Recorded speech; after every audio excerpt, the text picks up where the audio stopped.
This is Realty Talk with Ellie and Gaelan.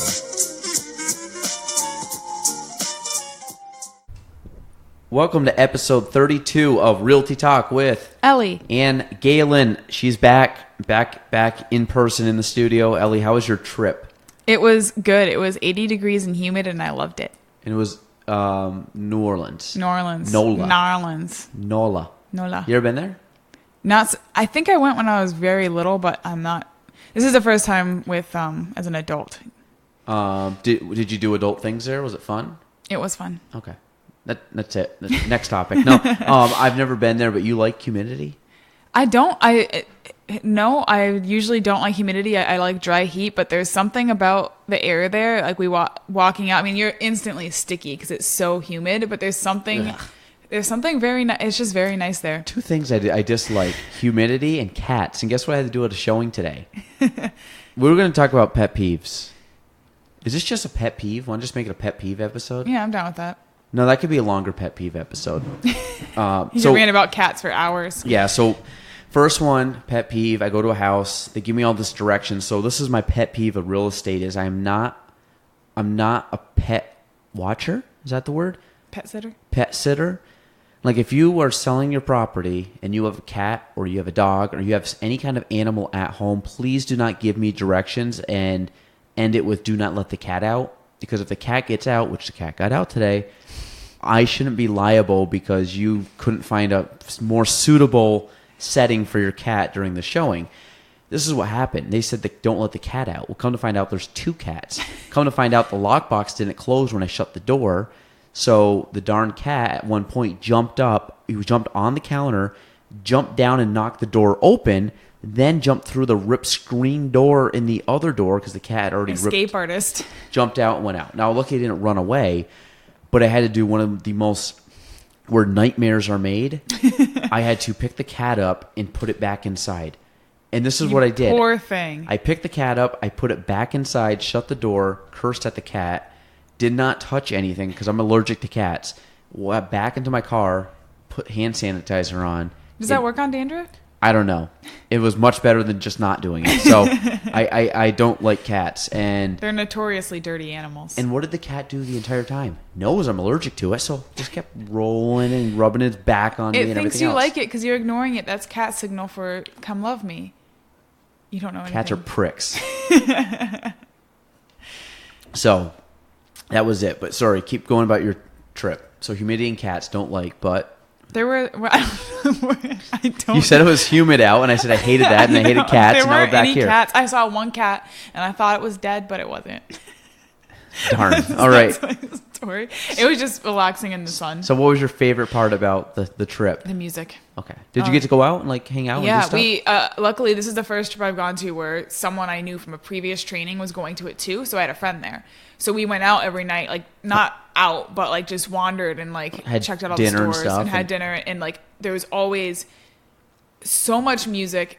All of it was phenomenal. Even like there was the craziest thing I saw, and I tried to get a picture of it, but someone stepped in front of me and I felt weird like trying to retake it. But there was an 8-year-old and what must have been a 2 or 3-year-old, like still in diapers, very little, with drumsticks banging on like a 10-gallon buckets, and it sounded incredible. Like it just very, very talented kids in the street just playing drums, or like there were kids with smashed cans under their shoes doing tap. It was just such an artistic place. And the food was good? The food was very good, but as someone who can't eat dairy or gluten, it was very hard to find. Can you eat jambalaya? I can't eat most soups because they put gluten as a thickener. Because jambalaya is not a soup. It's like a rice mixture. It's very good. I'm thinking of gumbo. I didn't have gumbo. Jambalaya. I think has that. Gumbo is very soupy. I had a lot of catfish, and it was I also tried oysters for the first time, and I liked them. Oysters are delicious. I was surprised. I thought they look like tongues. They look just like tongues. They're gross. They're like a But they're delicious. Yeah, I want more. They're good. What was the other one? Oh, catfish. Catfish is like a gamey kind of fish. It's like isn't it like a bottom feeder, and it's kind of like a darker, like kind of has like a distinct taste to it. It did have a very distinct taste to it. It wasn't fishy. No. No, it's more like maybe it's like I'm totally wrong. If venison was a fish. Yeah, I thought it was more like a gamey fish. Had like a more like a wild taste to it. Yeah. Good, that's good. It was very good. It was super like. It might have just been the place we got it because we went back there twice because I really liked the catfish, but it was so tender that it just like crumbled all over. Were you going to say moist? No, it wasn't moist. Okay. You just wanted to say tender. Moist. I didn't. I didn't want you to say it. But yeah, it was a good trip. I didn't get much done though. All right, and Ellie, what was our big? You're doing very well at this, and this is a new thing for you. But what's your new position on what board? Oh, the one from last night. Oh, I'm on the ADKRP board. I don't have a position though. I'm just board member. Oh, well, you're on the board. I'm a non-positioning. But how many people did you sign up last night? 4, but it would have been 6, but we didn't have our card reader, so I'm. That's good 6. though for one night. Very, very good. I think if the membership on that can, I think the goal. What is it right now? Members 30 something. That number should double by the end of the year. I think so. We have gotten a lot of traction, and the last few events have been amazing. Yeah, last night was so much fun. Very fun. Shout out to Iris's doing it up. Yeah. Shout out to Gaelan being the bartender, giving me some Java teenies, which are very good. What is that coffee teenie? Basically, it's basically like Kahlua martini. It's phenomenal. But there's like a coffee. It's like caffeine and Kahlua, whatever. So there's probably a little bit of like espresso in there. Very nice. Sounds good. So if anybody can go get those, forgot my card. Oh yeah, because he takes them. Mm-hmm. I opened almost it did too. Yeah. Forgot my card. Text Meg. Meg picked my card up. And then she also texted me this morning to Snapchat and says, wait till you see your bank statement. But said it creepily after another text. She goes, oh, yeah, wait till you see your statement. So. Uh-oh. She probably went and got dinner. Got dinner. I know what she did. She went and got Chipotle. That's what she did. Loser. All right. So the other thing, my other pet peeve, this happened to me. This happened to me, actually.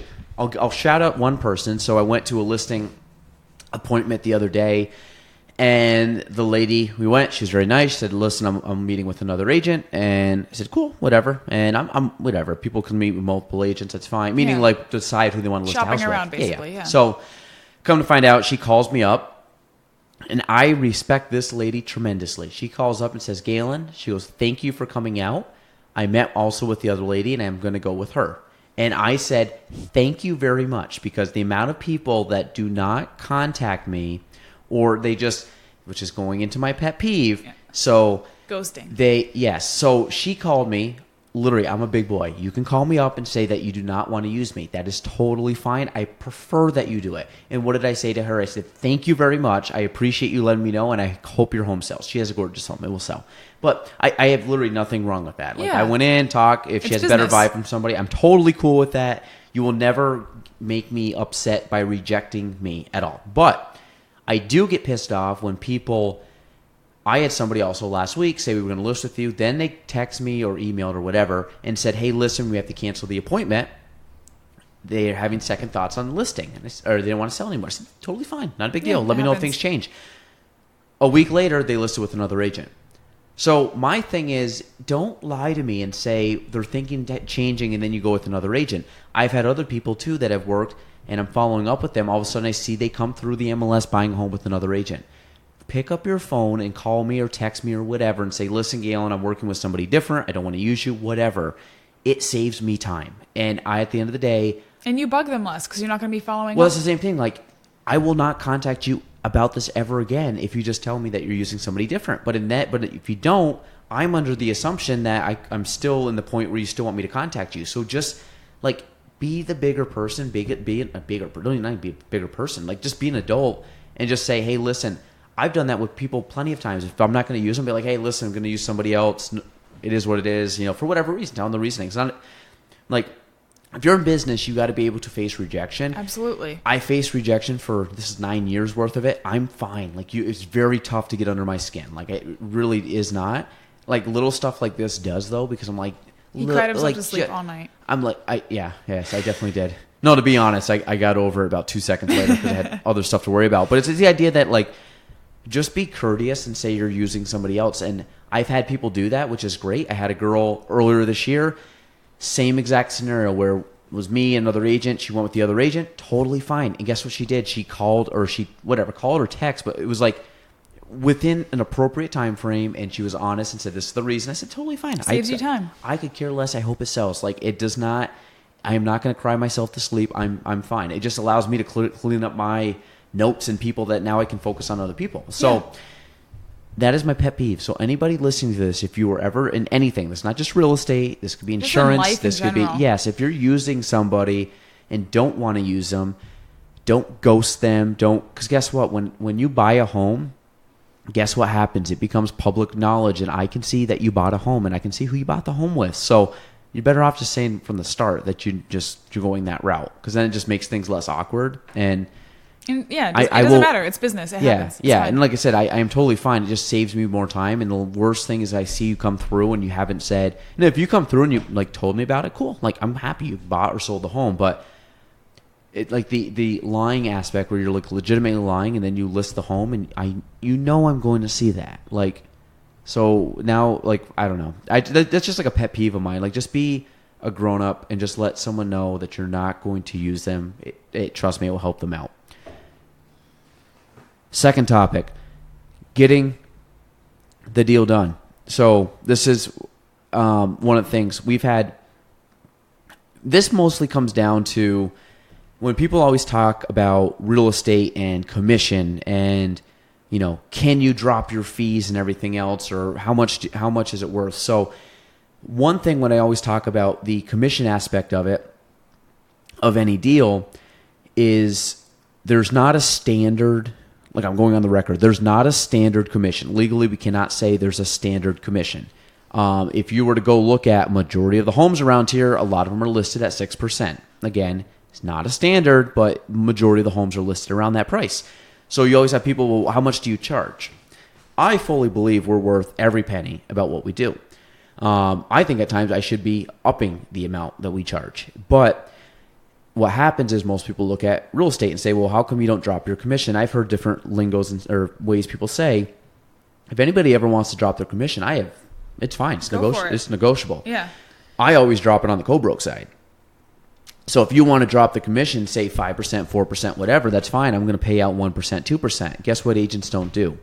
Agents shouldn't be doing this, but they do it, is they will not show your property if you're listed at less than probably 2.5% or 3%. I have never once looked to see what the list. I don't, but you'd be surprised. I know for a fact there's agents that do not show property because that is too bad. Yes, but really working for their client's best interest. But no, I really think that there's the value to it, and I think you got to look at everything that's put in. I think if you have someone that's knowledgeable and knows how to negotiate, knows the market, knows everything, they're worth every penny. Because there's a lot of stuff. Just because you own a home does not mean you know how to sell a home. I don't know how to do my taxes. I don't know how to fix my plumbing. I don't know how to fix my electric. I could learn how to do all that. Is it going to be done as quickly, as efficiently, as with the least amount of headache? No. So I pay the professional. Mm-hmm. There's a reason why if I have an injury or something, I'm going to go see a doctor. I'm not just going to self-medicate myself. Yeah. So I just find it that I believe that we're worth what we're paid. So I always use that. Now there's certain point, meaning in regards to people asking about it, I mean, I will drop my commission if I think that it's worthy of doing that. But most of the time it's not. Like I'm good. Like I did have a scenario this year where we're kind of working through it right now, but there was reasons why I may have dropped commission on my end, not the co-broke, but my end, because at the end of the day, I know the situation with the person. I'm trying to, help them out, but from a position of I just know these people real well, and the situation is not causing them not to want to pay full price. They just really can't, and so I'm in a position that I want to try to help them out. I've also had positions where we've had to put money into a deal to make it close. I had one earlier in the year, was not our mistake. Like I said, I like to take accountability on everything. But at the end of the day, there's things that you have to do to get stuff done. And, other people, I don't think were stepping up in certain spots. And we ended up, putting money back in the deal to actually close the deal to make sure that the buyer, and actually had to do with the seller. It was a weird scenario with the seller. They weren't being super cooperative. And we had to put money back into the deal to make sure that the people buying their home, and the young kids buying their first home, we didn't want them not to get their first home and it easily could have, we literally could have been, the deal could have died right there. Yeah. So at the end of the day, I think I lost almost half of what I was going to make on the deal. But one of the things my dad always told me when I got into business was you can never go broke making a profit. Meaning if you're making money on a deal, then you're making money on the deal. And obviously I'm not going to do that for every deal, but this was something You're helping someone else. Yeah, like my client screwed something up on their end. Like they have to take accountability on stuff, but this is stuff out of these kids' control that should not have affected them getting a house or not because they did everything they should have done. So that happened. I had another deal a couple weeks ago. I end up having, again, stuff I don't believe was our issue. But at the end of the day, like I said, I don't like to point fingers at people. So I ended up paying I paid, I think, 4 nights of a hotel room for a client because shit hit the fan. That was not their fault or their issue. So there's times, like you said, you gotta sometimes not come out on the full end of the spectrum with commission and stuff like that. There's times that you may have to, like I said, put money in the deal to make sure that it does close, to make sure that you help a client out and stuff. And it's just one where you got to really look at it. If it's not anything that your client did wrong and something's just happening that's out of their control that would stop them from getting the home or something, that's when I step in. If it's something stupid my client did, then no, I'm not going to. Yeah. Like, you can pay for that because that's on you, 100% on you. But there's times that it's not. And sometimes that it falls on other people not stepping up or not being, And sometimes it's just bad luck or bad timing. Yeah. I mean, I think the problem with real estate is there's so many moving parts. And when people try to outdo somebody, it's like everybody's working towards this same exact goal. Mm-hmm. And if everybody just knew that we're all working towards the same goal and let's help each other get there, this should not be a hard industry. What happens is now people all of a sudden want to nickel and dime the other person or want to get a deal or want to get more out of another side. And it's like, you guys are missing the point. Like, we're all trying to kind of come to a mutual, end of the road, target.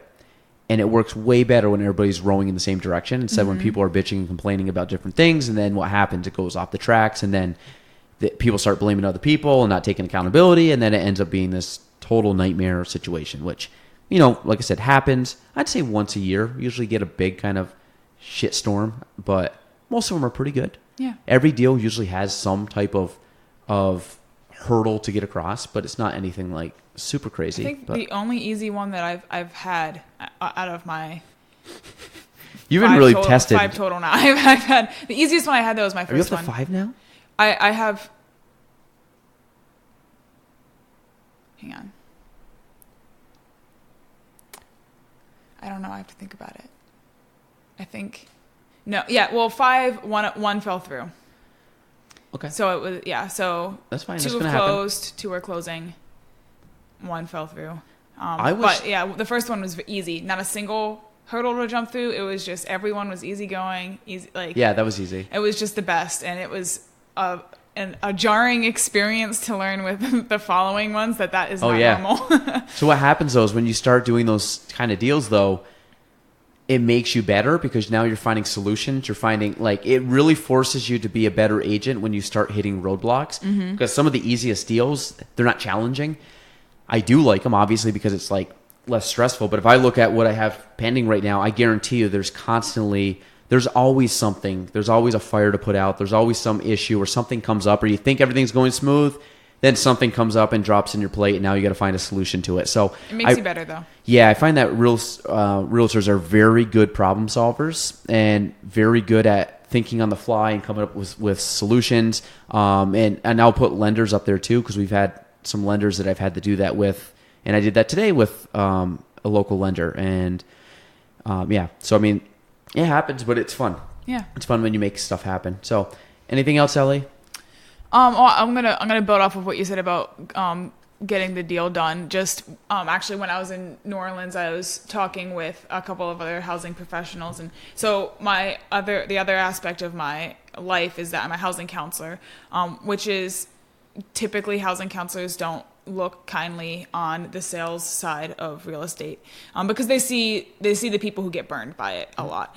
So I was. The first night we were getting dinner, and one of the guys who's a really great guy, and even though he denied it, is his passion in life is helping people because he could be making a lot more money than he is. But he said he doesn't understand why anyone would use a real estate agent or why they even exist. And it's like, well, you think that because you are a housing professional and you probably don't need one. You have all the ins and outs on both sides of the industry. Most people don't. Like, we don't exist. I don't see myself as a salesperson. I see myself as a real estate professional who exists to help people. A consultant. Exactly. Yeah. I'm not here to help you sell your home or not. I'm not here to sell your home or buy a home for you. I'm here to help you go through that process yourself. I'm here because you don't know. Most people don't know the process of it. They don't know that they have to have a good faith deposit up front. They don't know the little details of that. How much money out of pocket. Yeah. So it's the little things that, sure, there are people who don't need real estate agents, but most people do, because like you said, with being an electrician or a carpenter, you could learn how to do it all yourself, but you save yourself a lot of stress if you just went to someone who's doing it for a living and knows the ins and outs of it. Yeah, and I think most for sale by owners too. At the end of the day, they still aren't netting the most. I mean, yes, you pay commission and stuff, but like if you're going out and not really understanding and not exposing it to the most amount of people, and I mean, like I said, you're always going to have it. It's just part of the industry, but it's and that's why you see people outside trying to sell their car, or why people try to do their own taxes. At the end of the day, like I just don't want to get burnt on anything, so I know all my basically everything's going to be T's are crossed, I's are dotted. Yeah, everything's going to be all taken care of. So, office quote. Is that time? Shoot. Yeah, I'm glad you remembered. I had one. The problem is I'm like watching it now, so then I'm like going through my head which one did I just watch, and then try to pick a quote from that because my memory's terrible. Okay, so try and envision this scene and tell me what it's from. He's crazy. He's happy because he's insane. I don't know. It's when Daryl is feeding the squirrel peanuts, and Michael's like, that squirrel could have rabies. And Daryl's like, look at him, he's so happy. He's like, he's happy because he's insane. It's after he hits Meredith with his car. And then he says he saved her because it turns out she had rabies. I can't do it because Daryl, and then I was in the episode where she's with Kelly Kapoor. But we did a Kelly Kapoor one on my solo podcast, Ellie, which I ended. It was a very good I think very good. Whatever, it was decent. But then I ended up doing the Kelly Kapoor, which is kind of a weird one.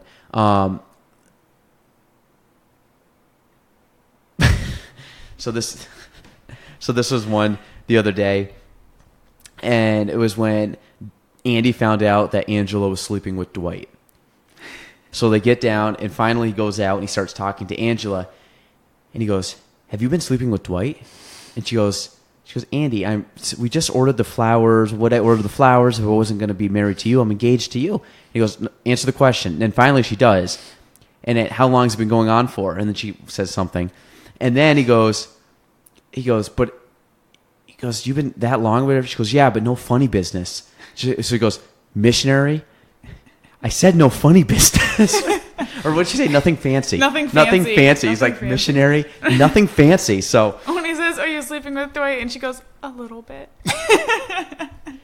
And then Dwight's just sitting there smiling. Then he looks and everyone in the office is looking at him, and yeah, that's a good episode. Well, don't be surprised. So that's it. That was butchered. Verbatim. I mean, that's kind of the general theme of that episode. I gotta get better at it. It wasn't even the last one I watched. I'm disappointed. I can't even think of it. My memory's so bad. Whatever. I'm gonna stop there. Can't do this. All right.